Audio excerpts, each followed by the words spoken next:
अस्सलाम वालेकुम, मैं हूं अमजद अज़ीज़ मलिक और आप देख रहे हैं कसौटी डिजिटल। और आज हम बात करेंगे खेलों की, और खेलों के इंतहाई एक मोतबर शख्सियत जो है वो हमारे साथ स्टूडियोज़ में मौजूद है, जिनका तारुफ मैं बाद में करवाऊंगा। लेकिन उससे पहले आपसे ये दरख्वास्त करनी है कि कसौटी डिजिटल को लाइक कीजिए, सब्सक्राइब कीजिए और जो घंटी का निशान है दाएँ जानिब उसको ज़रूर क्लिक कीजिए, ताकि आने वाले दिनों में हमारी बेहतरीन जो अच्छी वीडियोज़ हैं वो भी आप तक आसानी के साथ पहुँच सकें।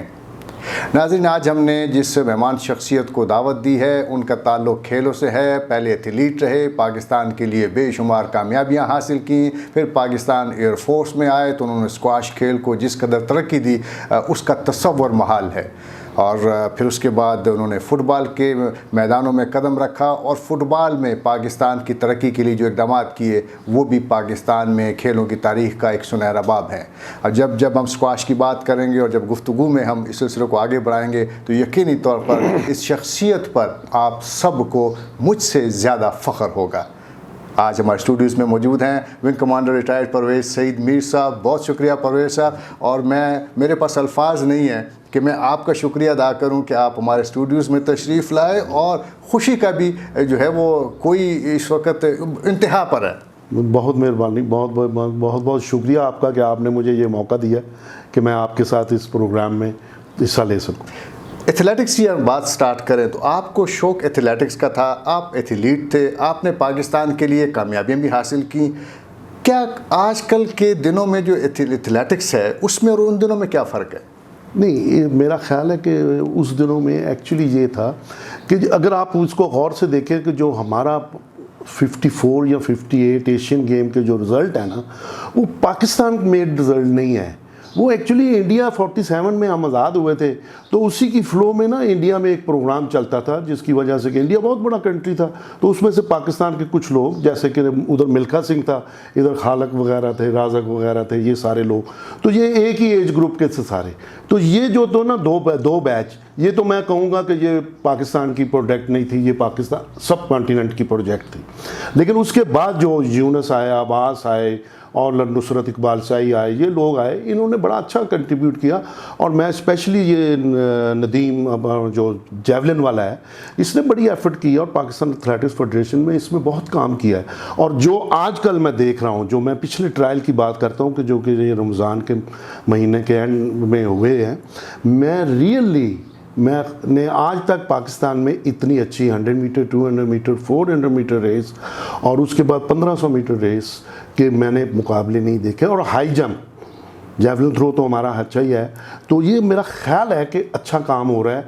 वो अलग बात है कि कोविड की वजह से मेरा ख्याल है कोई कंपटीशन में हिस्सा नहीं ले सके इंटरनेशनली, वरना ये रिकग्निशन जो एथलेटिक्स की है, ये मेरा ख्याल है इस वक्त कुछ बेहतर हो रही है, मुझे नज़र आ रहा है। मैंने एथलेटिक्स की बात इसलिए कि आप ख़ुद भी एथलीट रहे, और फिर आप आ जाते हैं पाकिस्तान एयरफोर्स को ज्वाइन करते हैं, और फिर सबसे अहम जो पोस्ट थी पाकिस्तान स्क्वाश फेडरेशन के सेक्रेटरी की, उसको आप देखते हैं। और फिर पाकिस्तान में हम जहांगीर खान को देखते हैं, जानशेर खान को देखते हैं, और उनसे पहले कमर जमान को देखते हैं।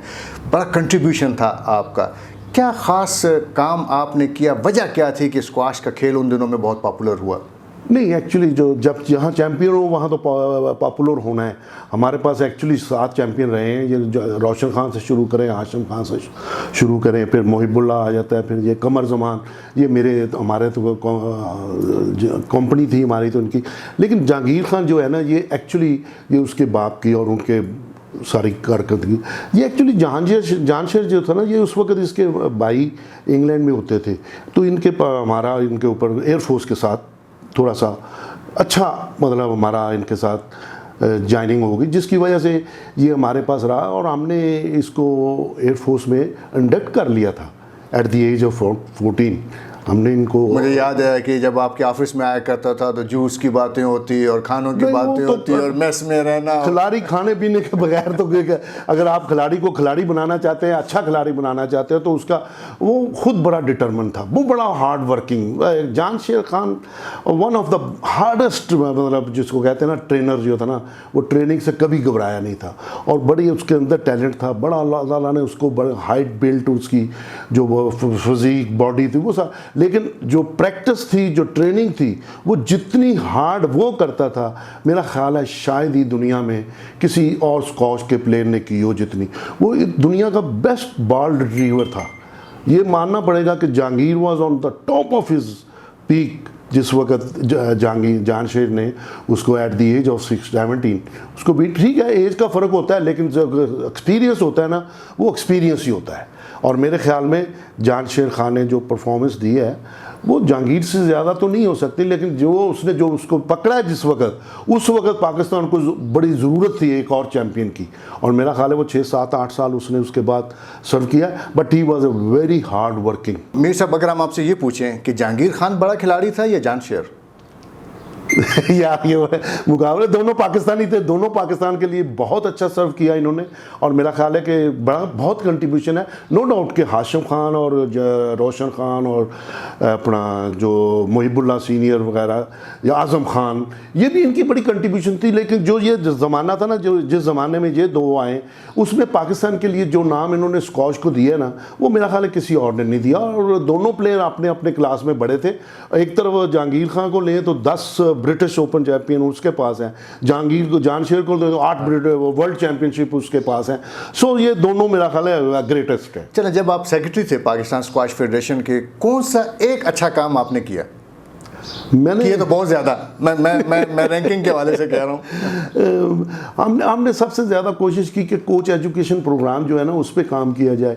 जो जूनियर पे काम है ना, वो बहुत ज़रूरी होता है। जूनियर जब तक आपके पास तैयार नहीं होंगे, उसके वक्त तक हमने कोशिश की कि 20-20, 25-25 जूनियर इकट्ठे करके उनके कैंप्स लगाने। उसके बाद लड़के आए हैं, मीर जमान आया है, फरहान आया है, कुछ लड़के आए हैं, अमजद आया है, लेकिन ये है कि वो उस तरह की हार्ड वर्किंग नहीं की उन्होंने। आई डोंट नो कि उसमें किसी जगह पे कोई गैप रह गया, या कोई ऑफिशियल टाइप पे, या मैनेजर टाइप पे, या किसी जगह पे, या प्लेयरों की। आप बात कर रहे हैं कि आपने जो काम किया वो आपकी कोशिश थी कि कोचेज आएंगे कोचेज और जूनियर स्टाफ। चलें, अब ये बताइए कि जहांगीर खान के साथ अगर हम आपसे ये पूछें कि कोई अच्छी सी कोई याद, क्या यादें वाबस्ता हैं आपकी, उनमें से कोई एक, वो क्या हो सकती है? जहांगीर खान, आप जब जहांगीर खान आया तो उस वक्त मैं स्कॉश में इतना ही था कि मैं जब नहीं, लेकिन मुझे याद है कि आपने जब हमारे आर्मी स्टेडियम में, आर्मी कॉम्प्लेक्स में एक मैच हुआ, उसमें वो आए, और जब आप थे बहुत मैचेस के लिए वो आए। नहीं, वो आते हैं, राब्ता कम रहा। मेरा अपना यही होता है कि मैं कोशिश करता था कि खिलाड़ी को रिस्पेक्ट ही देनी चाहिए, और हमने हमेशा, और वो भी बड़े ऐसे ही रिस्पेक्टेबल। लेकिन किसी ना किसी जगह पे कोई थोड़ा बहुत होता है। वो किसी कमेंटेटर ने एक दफ़ा किसी ने कोई बात की थी, और उसके ऊपर मेरा ख्याल है इन्होंने थोड़ा सा ना उसको, इसके वालिद साहब ने या किसी ने या दरमियान में कुछ बता दिया। तो मैंने इन्हें ये कहा था कि यार वो कमेंटेटर है, उसको अपना काम करने दो, आप अपना काम करें। तो ये खिलाड़ियों में हमारे में थोड़ा, और जानशेर के बारे में अगर पूछा जाए, वो तो बड़े ज़्यादा वाक़यात होंगे। नहीं, जानशेर बड़ा हार्ड वर्किंग, मैं यही कह सकता हूँ कि मैंने इतना हार्ड वर्कर ट्रेनर जो है ना, मैंने आज तक अपनी लाइफ में, और हम जितनी ट्रेनिंग कराते थे, आप बिलीव करें कि मेरे साथ अली होता था एक हमारा, वो मुझे कहता था सर ये थकता ही नहीं है। और हम इसको जब रोड रनिंग पे लेके जाते थे, इसको सैंड रनिंग पे लेते, वाटर रनिंग पे, हर तरह की ट्रेनिंग में ये फुली इन्वॉल्व। और हमने इसके लिए, ये नहीं था अकेला, हमने इसके लिए 14-15 बच्चे और इकट्ठे किए होते थे, मुख्तलिफ जगह से मंगवाते थे, ताकि आके साथ इसको कॉम्पिटिटिव स्पिरिट मिले उनके साथ। और खेलता भी काफ़ी बहुत था, और कई ये कोई छुट्टी नहीं थी इसकी। ईद वाले दिन जो दरवाजे तोड़ के अंदर चला जाता था उसके अपना स्कॉश कोर्ट के, ये ईद वाले दिन भी खेलना होता था। लेकिन उसका रवैया ठीक होता था। रवैये यार, ये खिलाड़ियों में चीज़ें होती हैं, ये हमें एक्सेप्ट करना चाहिए। ये जो ऑर्गेनाइज़र है ना, हमें ये खिलाड़ियों में कुछ ना कुछ चीज़ें होती हैं कि वो चैम्पियन, मतलब जो छोटी उम्र में चैम्पियन बन गया था, ये जो एक बड़ी, और अल्लाह ताला ने उसको बड़ी रिस्पेक्ट दी, बड़ी इज्जत दी। फिर हमने खुद कोशिश की इसको PIA में भेजने की। आप बिलीव करें, मेरे चीफ साहब थे, मैंने उनको कहा कि सर इसको भेज दें, ये हमारे लिए अब थोड़ा सा ना हैवी हो गया, बड़ा बोझ हो गया। तो उन्होंने उसको उधर कोशिश की, और उधर दाऊद पोता साहब थे, उन्होंने उसको 6ठे ग्रेड में ले लिया। मीर साहब, जब आपका जिक्र आता है, और आप हमारे मेंटर्स में हैं, हमारे मोहसिनों में हैं आप, और आपने जिस तरह खेल, न सिर्फ एक स्क्वाश, बाकी खेलों की भी, टेनिस को भी आपने बड़ा प्रमोट किया, फिर जब आप फुटबॉल में आए तो भी आपका बड़ा कंट्रीब्यूशन रहा। स्क्वाश के बारे से मैं जानना चाहूँगा कि क्या बदकिस्मती हमारे साथ हुई कि हम जामशेद के बाद अब दोबारा आलमी चैम्पियन पैदा नहीं कर सके। पहला सवाल तो ये है, क्या मुस्तकबिल में ऐसा मुमकिन है कि हमें आलमी चैम्पियन दस्तयाब होगा? देखिए, बात ये है कि एक ये प्रोसेस है, अगर इस प्रोसेस को हम पकड़ें तो कोई ऐसी बात नहीं है कि जब तक आप 11 साल से लेके 14 साल तक बच्चे के ऊपर 4 साल पूरा प्रॉपर अपना वर्किंग नहीं करेंगे ना, उस वक्त तक आपको उनकी डेवलपमेंट का सिस्टम का समझ नहीं आएगी। चाहे वो कोटा हो, चाहे वो कराची हो, चाहे वो लाहौर हो, चाहे वो पेशावर हो, ये किसी जगह पे भी हो, आपको इनको छोटी एज ग्रुप के बच्चों के कैंप्स जो है ना वो ऑर्गेनाइज करने चाहिए अच्छे तरीके से। जब अच्छे तरीके का मतलब ये होता है, ऑर्गेनाइज कैंप का मतलब ये होता है कि उसमें खाने पीने की फैसिलिटी भी हो, ट्रेनिंग की फैसिलिटी भी हो, ट्रेनर भी हो अवेलेबल, और आपका फिजिकल ट्रेनर भी मौजूद हो, और आपकी जो ग्राउंड टेनिस स्क्वॉश कोर्ट्स है ना वो अच्छी हालत में हो, जो कि इंटरनेशनल स्टैंडर्ड के हों। ये सारी चीज़ें होंगी तो उसको ऑर्गेनाइज स्पोर्ट्स बोलेंगे। तो मेरा ख्याल है स्क्वॉश में काम तो हो रहा है, लेकिन एक आध जगह पे हो रहा है, बाकी सारा गुजारा हो रहा है। चलिए, अब हम बात अगर करें फुटबॉल की, फुटबॉल में भी आप बहुत अरसा रहे, फुटबॉल में हम क्यों आगे नहीं बढ़ पा रहे हैं? बहरहाल इसमें भी मैं, क्योंकि मैं तो एक एडमिनिस्ट्रेटर हूँ, वर्कर हूँ स्पोर्ट्स का, तो मैंने जो देखा है वो मैं आपको बता देता हूँ कि फ़ुटबॉल में प्रॉब्लम ये है कि फ़ुटबॉल बहुत बड़ी मार्केट है पाकिस्तान, इसलिए आज भी तो आप कह रहे हैं कि सिस्टम नहीं चल रहा, सिर्फ इंटरनेशनल और नेशनल लेवल पे काम करने सिस्टम। आज भी पिछले साल पाकिस्तान में 100 ऑल पाकिस्तान टूर्नामेंट हुए हैं, 100 ऑल पाकिस्तान टूर्नामेंट हुए हैं, और पाकिस्तान की 1000 फुटबॉल ग्राउंड शाम को ऑपरेट होती हैं जिसमें कि फ़ुटबॉल होता है। ये पक्की बात, सिर्फ क्या चीज़ नहीं हो रही जो कि फेडरेशन के लेवल पे होती है, वो है ऑर्गेनाइज्ड गेम। ऑर्गेनाइज में आ जाता है कि आपका कोच एजुकेशन सिस्टम, आपका जो इसको कहते हैं लीग, आपका आ जाता है वुमेन चैम्पियनशिप्स, आपकी आ जाती है ये जो ग्रास रूट के और यूथ के चैम्पियनशिप्स, ये जो है ना ये नहीं हो रही नेशनल लेवल। ये जो आपने बताया, आपने कोचेस भी काफ़ी बड़े जिनको सर्टिफिकेट मिले, मैं आपको बताता हूँ कि 2007 में I joined Pakistan football federation as a director operation. आप बिलीव करें कि ओनली 27 कोचेस वर देयर, जिसमें 6-7 बी के थे और बाकी 19 के 20 जो थे वो सी के थे। और आप बिलीव करें कि 2015 में जब आपने छोड़ा है तो 870 कोचेस थे कैटेगरीज में, और आप बिलीव करें कि जो लास्ट कोर्स हमने कराए हैं ना ए, बी और सी के, वो कोचेस ने पे करके की लिए हैं कोर्स। 40,000 ए के लिए लोगों ने दिया, 40,000 जिन्होंने कोर्स करने के लिए आए, कोर्स बाहर से आता है करने के लिए। बी का 30,000 पे किया और सी का 20,000 पे किया कि हमारे फुटबॉल के कोचेस की इतनी मांग हो गई थी, क्योंकि पाकिस्तान में जो भी कोई स्कूल कॉलेजेस हैं ना वो स्वाय फीफा के सर्टिफिकेट के कोचिंग जॉब ही नहीं देते थे कोई प्लेयरों को।